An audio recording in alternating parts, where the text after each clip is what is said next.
ನಮಸ್ತೆ ಸ್ನೇಹಿತರೆ, ಮತ್ತೊಮ್ಮೆ cook with Sai Keerthi YouTube ಚಾನಲ್ಗೆ ಸ್ವಾಗತ. ಸರ್ವರಿಗೂ ರಥಸಪ್ತಮಿಯ ಹಾರ್ದಿಕ ಶುಭಾಶಯಗಳು. ಸಾಕಷ್ಟು ವಿಡಿಯೋಗಳಲ್ಲಿ ತಿಳಿಸಿದ ಹಾಗೆ ನಮ್ಮ ಪರಂಪರೆ, ನಮ್ಮ ಸನಾತನ ಧರ್ಮ, ನಮ್ಮ ಪೂರ್ವಜರ ಆಚರಣೆ ಪ್ರತಿಯೊಂದು ನಮ್ಮ ಒಂದು ಉದ್ಧಾರಕ್ಕೆ, ಉನ್ನತಿಗೆ, ನಮ್ಮ ಏಳಿಗೆಗೆ ಆಗಿರುತ್ತೆ. ಅದನ್ನು ನಾವು ಸರಿಯಾದ ರೀತಿಯಲ್ಲಿ ಅನ್ವಯಿಸ್ಕೊಂಡ್ರೆ ನಮ್ಮ ಜೀವನದಲ್ಲಿ ಯಾವುದೇ ರೀತಿ ಕಷ್ಟ ಕಾರ್ಪಣ್ಯಗಳು ಎದುರಾದರೂ ಕೂಡ ಅವುಗಳನ್ನು ಸರಾಗವಾಗಿ ದಾಟಿಕೊಂಡು ನಾವು ಮುಂದೆ ಹೋಗುವಂಥ ಧೈರ್ಯ, ಆತ್ಮವಿಶ್ವಾಸ ನಮ್ಮಲ್ಲಿ ಹೆಚ್ಚುತ್ತಾ ಹೋಗುತ್ತೆ. ಹಾಗೆ ನಾವು ಒಂದು ಒಳ್ಳೆಯ ಉದ್ದೇಶಕ್ಕೆ ಕನೆಕ್ಟ್ ಆದಷ್ಟು ನಮ್ಮ ಜೀವನದಲ್ಲಿ ಕೆಟ್ಟದು ತನ್ನಿಂದ ತಾನೇ ಹಿಂದೆ ಸರಿತಾ ಹೋಗುತ್ತೆ ಅಲ್ವಾ ಸ್ನೇಹಿತರೆ. ಮತ್ತೊಮ್ಮೆ ಸರ್ವರಿಗೂ ರಥಸಪ್ತಮಿಯ ಹಾರ್ದಿಕ ಶುಭಾಶಯಗಳು. ಸ್ನೇಹಿತರೆ, ರಥಸಪ್ತಮಿಯ ಬಗ್ಗೆ ಒಂದು ಮಾಹಿತಿಯನ್ನು ತಿಳಿಸ್ತಿದ್ದೀನಿ. ಮಾಘ ಮಾಸದ ಶುಕ್ಲ ಪಕ್ಷದ ಸಪ್ತಮಿಯ ದಿನವೇ ಸೂರ್ಯದೇವರು 7 ಕುದುರೆಗಳ ರಥದ ಮೇಲೆ ಉತ್ತರಾಯಣಕ್ಕೆ ಪ್ರಯಾಣ ಆರಂಭಿಸಿದ ದಿನವಾಗಿದೆ.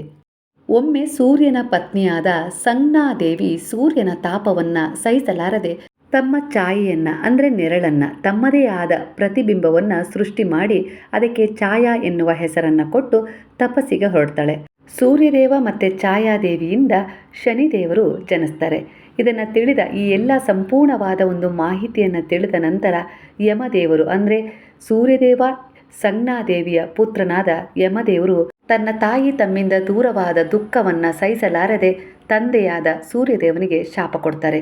ಈ ಶಾಪದಿಂದ ಸೂರ್ಯನ ಕಿರಣಗಳು ಲೋಕಕ್ಕೆ ತುಂಬ ಸಂಕಷ್ಟವನ್ನು ತರ್ತವೆ. ಅದನ್ನು ನಿವಾರಿಸಲು ಋಷಿಗಳು ರಥಸಪ್ತಮಿಯ ವ್ರತ ಮತ್ತು ಸ್ನಾನವನ್ನು ಆರಂಭಿಸ್ತಾರೆ. ಅದರಿಂದ ಸೂರ್ಯನ ಕಿರಣಗಳು ಶಾಂತವಾಗಿ ಲೋಕಕ್ಕೆ ಹಿತಕರವಾದ ಅನುಭವವನ್ನು ನೀಡಲಿಕ್ಕೆ ಶುರು ಮಾಡ್ತವೆ. ಆದ್ದರಿಂದ ರಥಸಪ್ತಮಿ ಆರೋಗ್ಯ, ಜ್ಞಾನ ಮತ್ತು ಪುಣ್ಯವನ್ನು ನೀಡುವ ಮಹಾದಿನ ಅಂತೇಳಿ ಕರೆಯಲಾಗುತ್ತೆ. ಸ್ನೇಹಿತರೆ, ರಥಸಪ್ತಮಿಯನ್ನು ಆಚರಿಸುವ ಉದ್ದೇಶ ಇದೇ ಆಗಿದೆ. ಈ ರಥಸಪ್ತಮಿಯ ದಿನ ಸ್ನಾನ, ದಾನ ಎರಡರ ಮಹತ್ವ ಅತ್ಯಧಿಕವಾಗಿದೆ. ಸಪ್ತಾಮ್ಯಂ ಮಾಘಮಾಸಸ್ಯ ಸೂರ್ಯಲೋಕಂ ಸ ಗಚ್ಚತಿ ಅಂದರೆ ಈ ದಿನ ನಾವು ಮಾಡುವ ಮಾಘ ಮಾಸದ ಸ್ನಾನ ಹಾಗೆ ಪ್ರಾರ್ಥನೆ ಹಾಗೆ ದಾನಕ್ಕೆ ಅತ್ಯಂತ ಮಹತ್ವವಿದೆ. ರಥಸಪ್ತಮಿಯಂದು ನಾವು ಮಾಡ್ತಾ ಇರುವ ಈ ಮಾಘ ಮಾಸದ 7ನೇ ದಿನದ ಸ್ನಾನವಾಗಿರುತ್ತೆ. ಹಾಗಾಗಿ ಈ ದಿನ ನಾವು ಎಕ್ಕದ ಎಲೆಗಳನ್ನು ಇಟ್ಕೊಂಡು ಸ್ನಾನ ಮಾಡಿದರೆ, ಭಕ್ತಿಯಿಂದ ಈ ಒಂದು ರಥಸಪ್ತಮಿಯ ಆಚರಣೆಯನ್ನು ಮಾಡಿದರೆ ಖಂಡಿತವಾಗಿಯೂ ಸೂರ್ಯನ ಕೃಪೆಗೆ ಪಾತ್ರರಾಗಿ ಆರೋಗ್ಯ, ಜ್ಞಾನ ಹಾಗೆ ಒಂದು ಒಳ್ಳೆಯ ಸಂಪತ್ತನ್ನು ಅಭಿವೃದ್ಧಿಪಡಿಸ್ಕೊಳ್ಳೋಕ್ಕೆ ಸಾಧ್ಯ ಆಗುತ್ತೆ. ಈ ದಿನ ಬೆಳಗ್ಗೆ ಎಕ್ಕದ ಎಲೆಗಳನ್ನು, ಹಾಗೆ ಕೆಲವು ಕಡೆ ಅರಳಿಯ ಎಲೆಗಳನ್ನು, ಹಾಗೆ ಕೆಲವು ಕಡೆ ಸೂರ್ಯಕಾಂತಿಯ ಎಲೆಗಳನ್ನು, ಕೆಲವು ಕಡೆ ಬೋರೆ ಹಣ್ಣಿನ ಎಲೆಗಳನ್ನು ತಲೆಯ ಮೇಲಿಟ್ಟು ಸ್ನಾನ ಮಾಡುವ ಪದ್ಧತಿ ಇದೆ ಸ್ನೇಹಿತರೆ. ಎಕ್ಕದ ಎಲೆ ಅತ್ಯಂತ ಶ್ರೇಷ್ಠ, ಯಾಕಂದರೆ ಸೂರ್ಯದೇವನನ್ನು ಬಿಂಬಿಸುತ್ತೆ ಎಕ್ಕದ ಗಿಡ, ಬಿಳಿ ಎಕ್ಕದ ಗಿಡ. ಈ ಸ್ನಾನದಿಂದ ದೇಹ ಮನಸ್ಸಿನ ಶುದ್ಧಿ ಆಗುತ್ತೆ, ಗ್ರಹದೋಷ ನಿವಾರಣೆ ಆಗುತ್ತೆ, ಹಾಗೆ ಆತ್ಮಬಲ ವೃದ್ಧಿ ಆಗುತ್ತೆ. ಎಂಥದ್ದೇ ಪಾಪಗಳು ಕೂಡ ನಶಿಸಿ ಹೊಸದೊಂದು ಅವಕಾಶ ಸಿಗುತ್ತೆ ಮುಂದೆ ಹೋಗಲಿಕ್ಕೆ ಜೀವನದಲ್ಲಿ. ಸ್ನಾನದ ಮಹತ್ವ ಪಾಪವನ್ನು ನಶಿಸೋದು, ಹಾಗೆ ಉತ್ತಮ ಆರೋಗ್ಯವನ್ನು, ಫಲವನ್ನು ತಂದುಕೊಡೋದಾದರೆ, ನಾವು ದಾನದ ಮಹತ್ವವನ್ನು ಇಲ್ಲಿ ತಿಳ್ಕೊಳ್ಳೋದಾದರೆ 100 ಯಜ್ಞಗಳ ಫಲವನ್ನು ನೀಡುತ್ತೆ ಈ ದಾನ. ಹಾಗಾಗಿ ಅಕ್ಕಿ, ಗೋಧಿ, ಅನ್ನದಾನ, ಬಟ್ಟೆ, ಎಣ್ಣೆ, ದೀಪ, ಹಾಲು, ತುಪ್ಪ, ತಾಮ್ರದ ಪಾತ್ರೆ ಹೀಗೆ ನಿಮ್ಮ ಕೈಯಲ್ಲಿ ಏನು ಸಾಧ್ಯ ಆಗುತ್ತೋ ಅದನ್ನು ಯಥಾಶಕ್ತಿ ದಾನವನ್ನು ಮಾಡ್ಬೋದು ಭಕ್ತಿಯಿಂದ.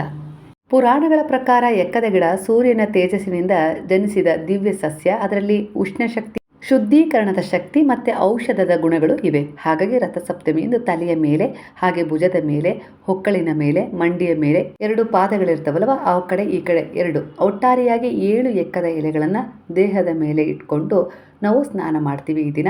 ಸೂರ್ಯನ ತಾಪದ ಶಕ್ತಿಯನ್ನು ಶರೀರ ಮನಸ್ಸಿಗೆ ಸಮತೋಲನದಲ್ಲಿ ಸ್ವೀಕರಿಸುವ ಸಂಕೇತವನ್ನು ನೀಡುತ್ತೆ. ಹಾಗಾಗಿ ತಲೆ ಅಹಂಕಾರ ಚಿಂತನೆಯನ್ನು ಸೂಚಿಸಿದರೆ, ಎಲೆ ತ್ಯಾಗ ಮತ್ತು ಶುದ್ಧೀಕರಣವನ್ನು ಸೂಚಿಸ್ತದೆ. ಹಾಗಾಗಿ ಅಹಂಕಾರವನ್ನು ತ್ಯಜಿಸಿ ಜ್ಞಾನವನ್ನು ಸ್ವೀಕರಿಸುವ ಸಂಕಲ್ಪವೇ ಎಕ್ಕದ ಎಲೆಯ ಈ ವಿಧಿಯ ಸ್ನಾನವಾಗಿದೆ. ಹಾಗಾಗಿ ಈ ದಿನ ಈ ರೀತಿ ಮಾಡಿಕೊಂಡ್ರೆ ತುಂಬ ಒಳ್ಳೆಯದು.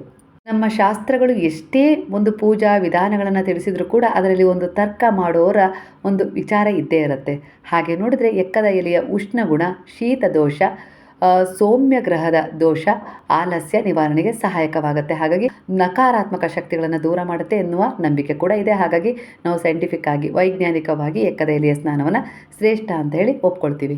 7ರ ಸಂಖ್ಯೆಯಲ್ಲಿ ನಾವು ಯಾಕೆ ಎಕ್ಕದ ಎಲೆಯನ್ನು ಬಳಸ್ತೀವಿ ಅಂದರೆ, 7 ಸೂರ್ಯನ 7 ಕಿರಣಗಳು, 7 ಸಪ್ತ ಚಕ್ರಗಳು, 7 ಸಪ್ತ ಲೋಕಗಳು. ಹಾಗಾಗಿ ಈ ರೀತಿಯಾಗಿ 7 ಎಕ್ಕೆ ಎಲೆಯನ್ನು ನಾವು ಬಳಸ್ಕೊಂಡು ಸ್ನಾನ ಮಾಡ್ತೀವಿ ಈ ದಿನ.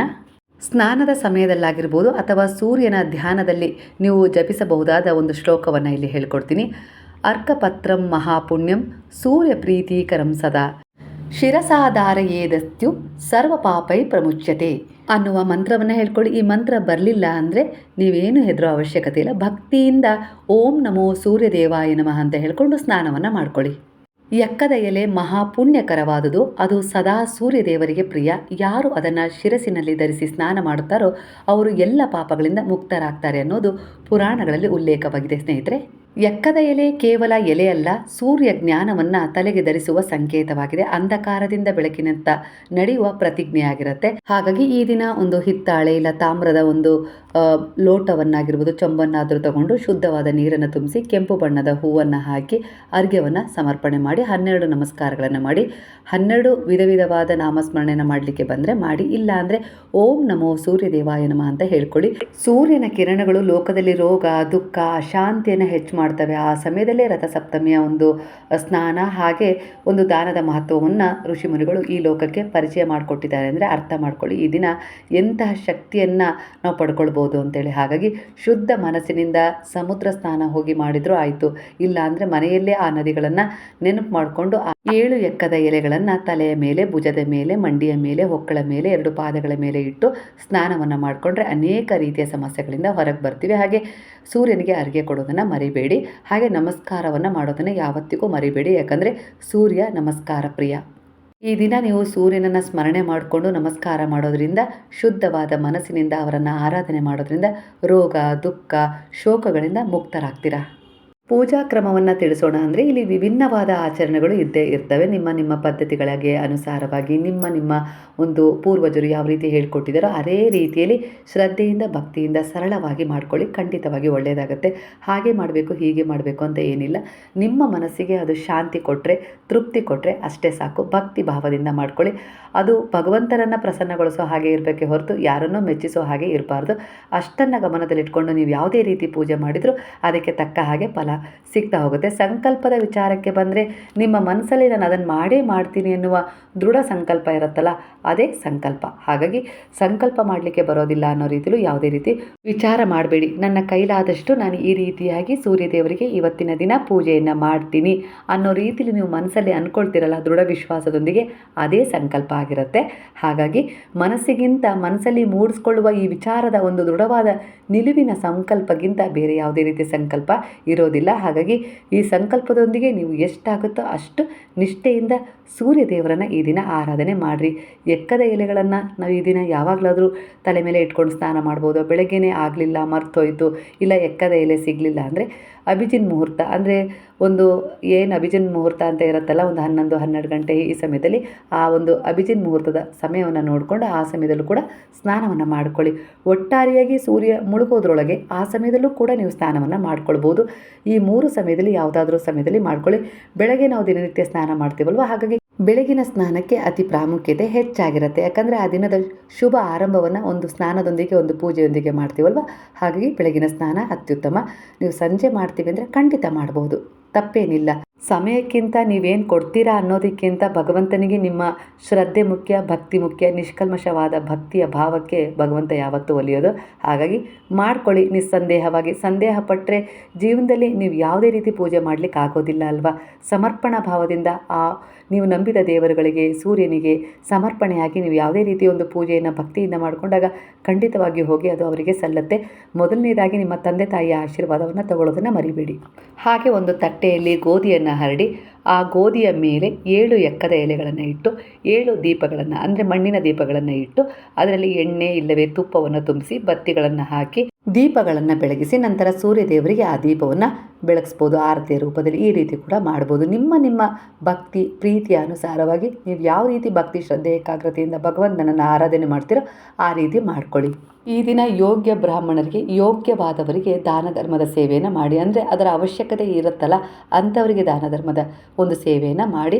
ಹಾಗೆ ನಿಮಗೆ ಗೋಧಿ ದಾನ ಮಾಡಬೇಕು ಅಂತ ಆಸೆ ಇದೆ, ಆದರೆ ಹೋಗಲಿಕ್ಕೆ ಸಮಯ ಇಲ್ಲ, ನಮ್ಮ ಮನೆ ಹತ್ರ ಒಂದು ಹಸು ಬಂದಿದೆ ಅದಕ್ಕೆ ತಿನ್ನಿಸ್ಬೋದು ಅಂದರೆ ಖಂಡಿತವಾಗಿಯೂ ತಿನ್ನಿಸ್ಬಹುದು.